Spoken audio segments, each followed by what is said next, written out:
Welcome into a kickoff edition of the Varsity 4 podcast. Justin, Barney, Sponge Franklin coming to you like we're going to do every week during the 2025 season. Sponge, it's been a while since I've seen you. It's been a while, man. Man, been a while. It's we'd love to keep just going all season long. Maybe that's something we'll get going to in the future. But right now we are week one. High school football season kicks off this Friday, and we're going to go through some games here in a little bit. But got Super 10 to talk about, top 25 player rankings, everything. I'm going to throw this right at you, right off the bat, Sponge. Who's your top 5 players right now in the area? I mean, you've been knocking them out with the top 24. I have a feeling my guys that who you haven't revealed yet. Yep. Obviously would be Simeon Caldwell from Bowles, safety, Ohio State commit, Naeem Burrows. You just mentioned Brysen Wright at 5. I'd probably have him up there too. Wingo from St. Augustine. Like I said, you had a couple guys that were a little lower that I might have a little bit higher, but I still like your list. But those are definitely the top players in the area. So we won't reveal the rest of that. We won't reveal. Yeah, we did Brysen Wright, I think yesterday, and people online were saying, how can he's number one, he's a top 5 kid in the country, how can he be?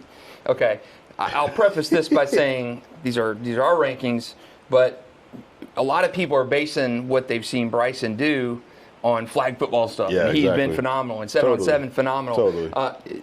The flip side of that is the guys who got ranked higher than Brysen have done it for three years at the varsity level. And now, Brysen had a really good freshman season at Mandarin. Yeah. One of the leading receivers, 600 and something yards, 700 yards receiving. It's only been one season, and he had an unbelievable offseason. So interesting to see with better quarterback play from Knox Annis. Mandarin graduated a ton as well. So that is going to get him additional attention. So I think he can handle that. But I think he's pretty well positioned right now at number 5. I think you got for a sophomore, for a 15-year-old sophomore. Exactly. I mean, again, we'll just use the other 2 receivers that I just named, Naeem and Samari, and those guys they put it on tape, on Friday nights at a consistent level, at a consistent basis. They're both highly recruited guys, so he's going to be that guy. He's got plenty of time to he's going to get all the accolades. He's going to be the number 1 receiver in the country, probably in his class. All that, so it's interesting. I did a high school football player survey at Media Day a few weeks ago, and I'll release that. It's usually about the midway point of the season, but it'll be interesting to see in the players' view, the players' eyes, who is the best offensive and defensive player. That'll be something you want to stick into, because I do think a lot of the players saw the international stuff and the flag football stuff, but it will be interesting to see in the players' eyes later this year who is the best player, and Brysen did get some love in that too. So man, he is fantastic. He's a guy that I think has potential. I look at Tim Tebow back when he was sophomore at Nice, first year at Nice. I look at Derrick Henry when he was his time. Brysen has certainly got a chance to be in that category. You start young, and you kind of get that. He's already, the buzz has been around. The buzz was even around even before this offseason. Yeah, people knew about him as an 8th grader going into Mandarin as a 9th grader. I saw Brysen play in middle school. Exactly. I've seen him at 12 and 13 years old, and knew he was the best player on the field. Yeah. So it's going to continue to transition, and it's going to show up. So, but again, he doesn't need to be the number 1 player right now. No, and I don't think he is. I think he will get there, but I just don't think right now. I think the 4 players we've got ahead of him are richly deserving of those spots in there. And again, this is different than like the Super 11 that Times Union does, where that is just solely based on recruiting. I know they got ripped on that one too. Yeah, and I can't blame. I was kind of addressing some of that online, because Clayton Freeman does a fantastic job at Times Union. People were upset that Timothy Cole was not on there for Reigns. Well, the reason is that the Super 11 has always been about recruiting, college potential, recruiting. You're not picking the best player, not picking the player of the year. That's what all state teams are for. That's what all area teams are for. Timothy Cole is our player of the year. Yeah. Times Union's player of the year, but he's not that off the charts recruit Right. right now. And I do think he's going to have a fantastic season. Again, we haven't revealed him on our top 25 yet, but you'll find him in there. But yeah, the Super 11 is completely different. I know Clayton was catching some strays for that, but that shouldn't be the case because recruiting is far different. I mean, you had guys not on the Super 11 like Elijah Hardy, Right. Elijah Caldwell over there at Impact. I mean, he's a Big Ten commit. You have guys on. It's tough to make that list, and you're just not going to make it Right. if you're kind of that 2-star, borderline 3-star recruit. And Yeah, I went through that years ago with Noodle Jones at Riverside. People were knocking me for not Yeah, putting him yeah. on there, and I'm like, man, he's not going anywhere. The Super 11's point is it's like the AJC Yeah. in Atlanta. The Super 11 there is picking the best college recruits in the Yeah. entire state, and the Florida Times Unions is that as well, picking the best 11 recruits in the coverage area. So you got to lay off Clayton for that. There's nothing against Timothy Cole. It's just kind of been how the Super 11 has been. Every few years, situation comes along like that. For Yeah. instance, a Noodle Jones scenario where he outdueled Joey Gatewood and Riley Smith in the last game of their Yeah. junior year, and I put Joey and Riley on the list. Well, those guys were going to big schools. Joey was going to Auburn, I believe, Yeah, yeah. and Riley was going to Boise State. So, it's just different when you're talking about that. But in terms of best player potential, Timothy Cole is certainly that. Okay, before we get into our games of the week, throw another one at you, Sponge. So every year we ask, this can be the year. A couple years ago we had no teams playing the state championship game. Last year it was Rains. We saw what happened to Miami Northwestern and Teddy Bridgewater. Northwestern last week looked absolutely rock solid again. Yeah. Beat the pants off Lakeland. Did you see that? Okay, they were playing at Vero Beach? Yeah. Yeah. I think they played Lakeland. And Yeah, I just saw a clip. put the- I saw a clip. There's a buddy of mine who lives in the Polk County area. They were like, just turn the volume up and listen to this crowd on this bomb. And it was just, it's blur. They straight blurred them. And it was like, dude, these guys, unreal. Yeah, it's so again they lost Teddy Bridgewater. He's back in the NFL with the Bucks. Yeah, And, he did a FaceTime call before the game. Yes, and that's something else we can get into later on the podcast about FHA looking at Bridgewater and stuff, because I do think something will have to come out of this because he did break a lot of rules, and he self-reported that he broke a lot of recruiting rules. But I do think, yes, he broke them by the letter of the law and the bylaws and everything. But when you got state, Department of Education guy chirping FHA saying, hey, these rules are antiquated. Well, Florida Department of Education now kind of pulls the strings on the FHA. So I do think something will have to come about it, since FHA represents all these member schools, and you got one that is saying they broke all these rules, which you got to deliver something to them to seem fair and not kind of like you're bent over the barrel and by the state. You got to do something. But Totally. I do think it will spark conversation to something potentially changing in these bylaws where they got to change some stuff. NIL is new. It's not been addressed in these bylaws. Teddy was doing stuff with the right reasoning for the right way. Totally. And people are drawing Yeah. similarities between that and the First Academy in Orlando. First Academy Orlando was breaking rules to try and beat the system. Teddy was helping out players to do the right thing. So I do think you've got to weigh in that. Okay, I'm going to throw these questions to you. No state champs last year. We had one team play for it. Few teams got to the state semifinals. But I'm going to throw out a few teams at you and say ceiling and floor. What is the ceiling for this team? What's the floor? Where's the highest they can realistically achieve? Where's the lowest that you think will be acceptable to that team and their talent and their fan base? Okay, Bulls. Bulls is they're a state championship level team this year, I think. Yes. Their biggest question mark is, I think, is going to be at quarterback. Yeah. I mean, I love Jaden. I love the Weatherly family. Older brother played with us 7-on-7, so I've known the kid since he was a little kid too. Transferred over from Bartram. He's a great player, but he's going to have to. Are you going to be able to lead this team full of stars? I think they're really going to be relying on that defense. I think that defense is going to be really good. They're also going to rely on the run game like they kind of always do anyways. You definitely have a number one star weapon in Naeem. So can you get him the ball? And I think they're a state championship level team. Can they win it all? Maybe. So I think their ceiling would be get to the state championship and win. Their floor, it would have to be like a early exit in the playoffs. Like, Yeah. they're definitely going to be playoff bound. I think they definitely can make a run to the state championship game. So I think they're somewhere in that neighborhood.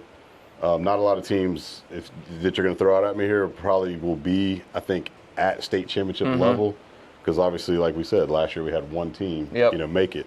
But I think their ceiling would be to get to the state championship. Okay, I'd say the same thing. I take ceiling for bowls, a state championship game. I think floor is kind of where you saw them last year, regional final. Yeah. So that's lose early. 5 rounds versus 3 rounds. But I think bowls, if they can, and I like Weatherly too. I think health. If bowls can stay healthy, they're going to be good. And I mean that goes with any team. But I know Bowles has another quarterback too who was injured in that battle with Weatherly, a quarterback competition. But I think, and he'll be back this year. But I think Jaden, he looked good when I saw him the other night against Creekside. So he's played at Bartram. So again, you're coming from a bigger level to a smaller level. I think he's good. I think, and they've got Cam Titi from Ponte Vedra, receiver, transferred over. They look good the other night. The key to Bowles this year. They look good against Creekside for sure. They look good. I like Bowles a lot, and I like them because their offensive line is a monster. I mean, Xander Edwards had holes the size of like a lane on a bridge to run through the other night. That offensive line looked good. You got guys down there, Ingram and the kid going to Miami.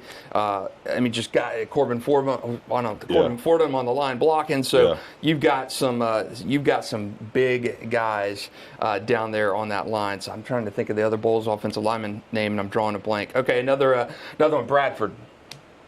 Ceiling and floor for Bradford. I think this is going to be a down year for Bradford for some reason. I don't know why. I don't know. They've lost a lot. They're definitely playoff bound and all that. But again, they kind of run through that classification when it comes to it. So I think they're a Final Four team. Now the question is, can they get to that state championship game? I mean, they banged with Cocoa obviously in the kickoff classics. You can't take much from it. So excuse me, but I just feel like they've lost a lot, and they're so heavily reliant on that defense to where offensively we always say, what is Bradford going to be offensively? They really never are. And they somehow put it together. But that defense has been their calling card. That's what I'm saying. I mean, when you can't score when people can't score on you, you can win ugly games, 17-10, 16 to whatever. If they score 16 points a game, they win. Yeah, still. they've had 3 seasons. I just they haven't been able to throw the ball in the last several seasons. They've been heavy run, which is what they're going to be. They're going to be, punch you in the mouth, play physical defense, all that stuff. I'd say Final Four bound for them is the ceiling. They can make a state championship game. I just don't think they can win it. And then Newberry last year was the team to beat them. Newberry's they got some dudes too. Yeah. They're still loaded. I think an early exit in the playoffs would be a disappointment, but they're going to run through their schedule. Yep. Now, they do have a couple tough games on that schedule. So those will be good, fun matchups to watch as the season goes on.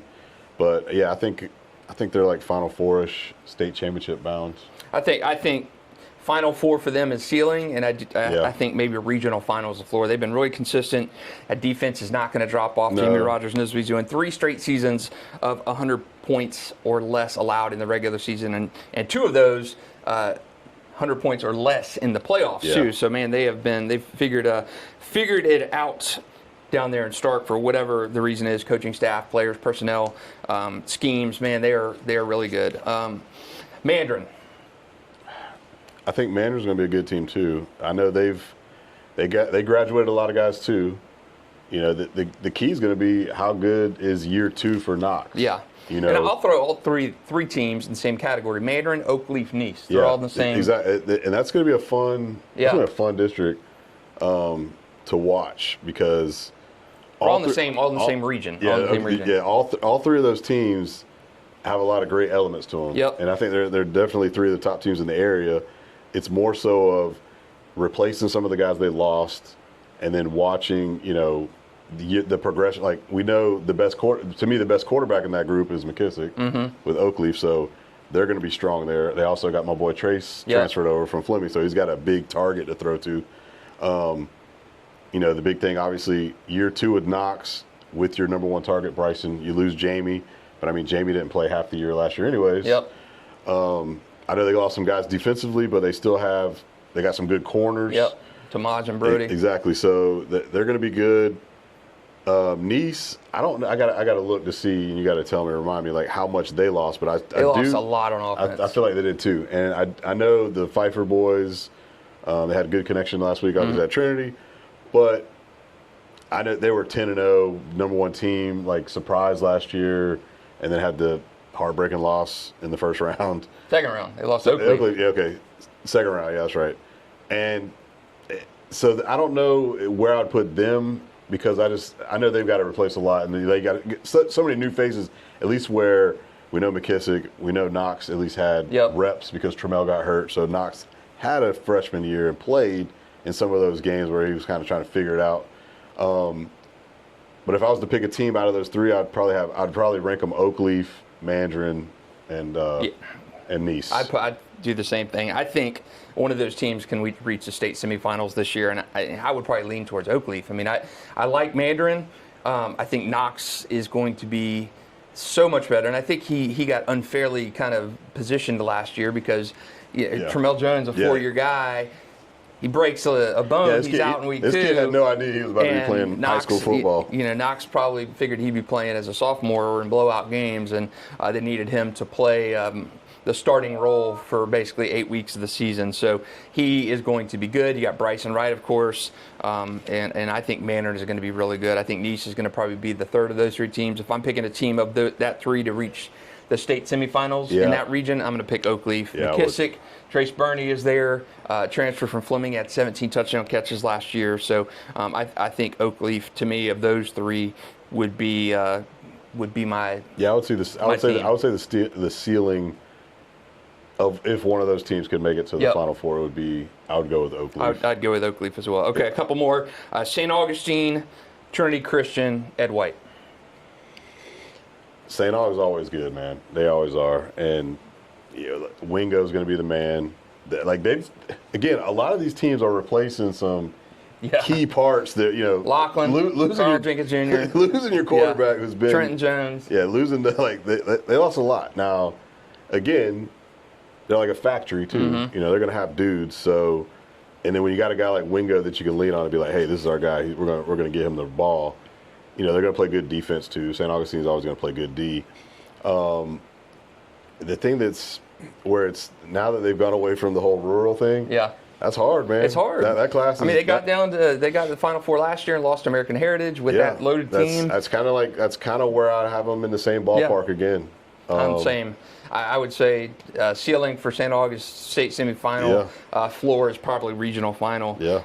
Ed White, to me, is probably they're in that St. Augustine classification. I think White's going to be good. I think Ed White's going to be really good too. That's why I'm so looking forward to this game Friday at Trinity. Yeah, I know. Ed White and Trinity are very similar in the fact that, man, they had a lot of young guys last year. I remember when I talked to Verlin before the start of the season last year, he said, Justin, we got all freshmen, this team, this is probably the only team that I can remember where I've got no seniors with offers right now, because he had barely any seniors on the team. Exactly. And those guys, they're all back. Yep. They look good against Nice this past week, and I think before they graduate, they're going to probably get into that state championship game. I don't know if it'll be this year because you still got the monster down south in Chaminade still lurking.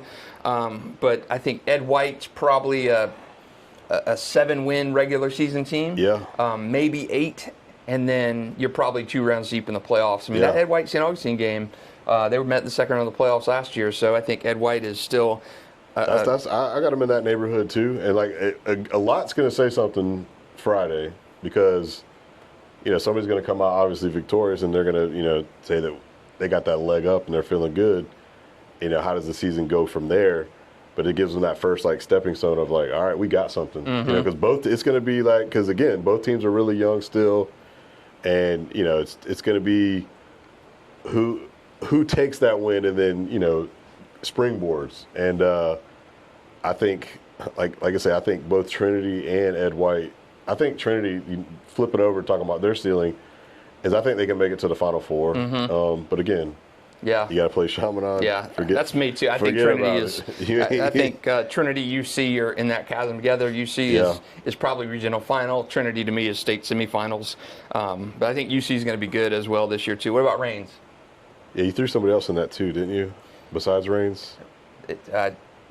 Who to have? I had St. Augustine, Trinity, and White in the last batch. Okay, yeah. But to me, I think St. Augustine and Trinity are state semifinal ceilings to me, and regional final third rounds. Kind of to you. And Rains, I think it's the same as last year. Same thing, I agree. And the whole thing with the Central game getting canceled, I don't know if they wanted that smoke week one or we saw that was a bad decision and totally bad decision. But hey, it might have worked out better. But again, you want to play these games. You want to. You get that barometer check of like, whoa, they got checked and they got humbled in that state championship game. And they did. That could have very well happened, against Central. Central beat Northwestern last year. Exactly. So, we saw what happened. Central was. You just can't. We said this last year. You cannot replicate. You can't. It within the city limits. We don't have anybody like that. And I don't care. I don't care if you're Range and you say, hey, we want Bowles. Bowles my number one team in the area. But Central would smoke Bowles. There's no way Rains or Bowles or anybody can emulate what you see in that state championship game or what you see on any Friday night down in Miami in any of the regular season game here. And that's no disrespect to Rains scheduling or anybody. You just don't have the talent. You've got to go 5 hours down south to see the competition that you're going to see in the state championship game. There's just nothing that can replicate what you're going to see on a Friday night in Miami around here. And that's, you could say that for Bowles. Bowles is playing at Monarch in week one down there in Broward County. That'll be an interesting game, but I don't know what Monarch's got really. But Monarch hasn't been good since Calvin Ridley was there. And that's been. They played Mandarin a couple years in the playoffs, and Mandarin beat them pretty good. Yeah. So you're just not going to see. You don't want to see Miami Central, Northwestern, St. Thomas, Chaminade, like American Heritage. You're going to have to see them at some point. Exactly. Either in the Final Four or the state championship game if you make it that far, and it's just so tough. You cannot. There's just nothing you can do to look at an opponent that you've got on the schedule and say, "Man, this is going to be competition to prepare us for what we see." That's why you want to play that game, so you can see it, and so and then if you do get beat, you know what you got to do to be like, "Hey, how can we beat that?" In 15 weeks or whatever, however, by the end of the season, like. They're going to get a good check with Lake Mary, but the rest of Rain's schedule to me is like I think they're going to breeze through it. Yeah, agree. I agree. And it's going to be. I remember, I was talking to Tyson Campbell at Jags camp a few weeks ago. They played probably the closest I've seen with my own eyes. And I didn't cover the Bowles Miami Booker T game back in 2011, where Bowles upset them for the state championship, but. Tyson Campbell, Pat Surtan, and everybody played on that American Heritage team that played Ponte Vedra in 2015-16. Mm-hmm. And Ponte Vedra jumped out on him 14-0 in a blink of an eye. And I was asking Tyson about that game, his memories, and he said, "Man, Ponte Vedra gave it to us early on. We came back in that game." But that to me is as close as I've seen an area team in that state championship game come in the last 12, 13 years. To beating one of those behemoths, Rains and Miami, Booker T played, and Bowles and Booker T played, and you're not beating those teams. Yeah. You're not beating those teams. I think Trinity beat Chaminade. Back before they were Chaminade. Yeah. Back before that. It was that was on the very cusp of them, because my year. One of my last ones, we beat Chaminade. But that was when we had Tallahassee. I was out there. No, that was when we had Sean Wade. Yeah. I'm talking about. That was Champagnat. Yeah, Champagnat. No, that's right. Chaminade, we beat Chaminade kind of, that was when, I think it was like our third or fourth state. That's when, what's the linebacker who got on the guy and started punching him during the middle game? It might have Lassiter? Oh, yeah. Yes. Remember that? Yes. So, that was before. That was during that Trinity run. DJ Matthews was quarterback. Yeah, DJ was there. Sean Wade was there. Sheed was the running back. Yep. They had a flip when he scored a touchdown. Yeah, they had the little running back Shivers. Yeah, Sean Shivers. Yep. But that was before Chaminade. That was when they were starting to get it going, and then we played them the year in Tallahassee with Burke and those guys. That Chaminade team was pretty good then, but again, it didn't it was like the next year or two was when they had like the Jeremiah Smiths and the JoJo Traders. Yeah, the one in Tallahassee was. And I wasn't at that game. Trinity that was during wasn't supposed COVID. to win that game. You were not. You were down like 17-0 at halftime, yeah. and then that play, man, at the end of the game, Ja'Cory Jordan, the Marcus Burke on 4th and like 17. Yeah, it was stupid. And then John Goddard had the big sack at the end of the game to do it, and that was an unbelievable championship. But Trinity beat Champagnat for the. That was Wade, or that was Webb's last year. Webb's last year. That was in Tallahassee at Gene Cox Stadium. So man, Champagnat was that point, right? But yeah, the Trinity beat Chaminade before Chaminade was really Chaminade. So when you gotta, again, Trinity saw them last year in the state semifinals, but you're just not going to beat an all-star team like that. All right. First week games, always exciting. I love first Friday night. A couple to look out for here. Plaque St. Aug, good rivalry game right off the bat. White at Trinity Christian, that's probably one of the best games of the week. Of course, the Rain Central game is off the books. Baker County, Bradford, the blood rivalry there. Yep. Not a crazy amount of games. Clay, Fleming Island is a big one in Clay County. Then Ponte Vedra and Nice is probably the headliner this week. First Coast, Flagler, Palm Coast, Matanzas, the Potato Bowl down in Flagler County. But it's just good to have high school football back. Totally. Good to have high school football back. Who's a couple surprise teams for you this year? I mean, we have our top 10. We'll talk top 10 in a little bit. I think our top 10 is essentially the same. I think we have one different team. So if you're going to try to pick a sleeper team that like we don't really talk about, my team that is not in your top 10, that was in my top 10, just a random team, is like Ponte Vedra. Yeah. I don't know how good Ponte Vedra is going to be, but I think they're going to be. They ended the season well last year, so the question is, can they be a top 10 level team in our area? Because they're not going to. I don't know if they're necessarily going to make a huge run per se, but that's a team that's like out of the talk of the main teams. Because I know your team is Beachside right now. Beachside's my sleeper team. And then even beyond the top 10 sleeper team, I'm going to go with Sandalwood as my sleeper team. Okay.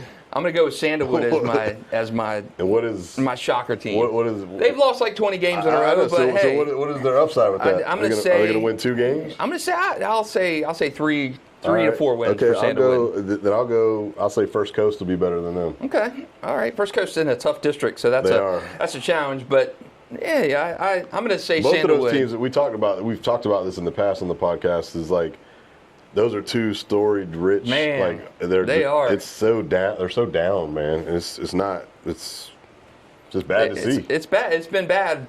But I think Sandalwood's numbers have gone up, and I do think Kessel over there is going to do a good job. So that's going to be my sleeper team. My team that's been in a coma sleeper is coming back to life this season. I'm expecting at least 3 wins for the Saints this year, and so that's my dark horse. We're gonna mark them off. All right, Who they got this week? I'm gonna say Sandalwood is my sleeper team, and you're gonna. They got Menendez this week. I think it's a tough game for him, but I do think Sandalwood's going to surprise some people. They're not going to be the worst team in the Gateway this year. Mark my words as we sit here today and do this. So I'll fly through my Super 10, which I had last week. I'm going to unveil my new one later this week. I had Bowles at number 1, Rains at number 2, St. Aug at 3, Oakley 4, Mandarin 5, Bradford 6. So 7, 8, 9, and 10. I have Beachside at 7, Nice at 8, Trinity Christian at 9, and Ed White at 10. Yep. Like, you got flack for having Bowles number 1 over Rains. I did, but hey, it's not last year. That's the hard. People want to hang on. Like, you got to give them last year's record. I put Rains at 1 just because I'll give them the love. Okay, I'll give them the love since I'll go against you. But like I think. Obviously, Rains and Bowles, you can flip a coin, but again, how we do these rankings, we talk about it, is, some schedules might be a little lighter. Yeah. So like, Rains might go 9-1 and have their 1 loss to Lake Mary. Yeah. And just, they're going to be a top team in the playoffs, and how can they get back to the Final Four and play one of the teams from Miami? Yeah. So like I said, I got Rains, and then our next ones are exactly the same. I got Bowles, St. Aug, Oakleaf, Mandarin, and then Bradford. So like, exactly the same. Then I flipped it. I got TC, my boys, showing some love to Trinity at 7. Then then I got Nice, Ponte Vedra, and I got Ed White at 10 as well. Okay. So literally Beachside and Ponte Vedra are flips, and we have a little bit of a different order. You know, Trinity played, again, you can't take anything from Kickoff Classic. Yeah.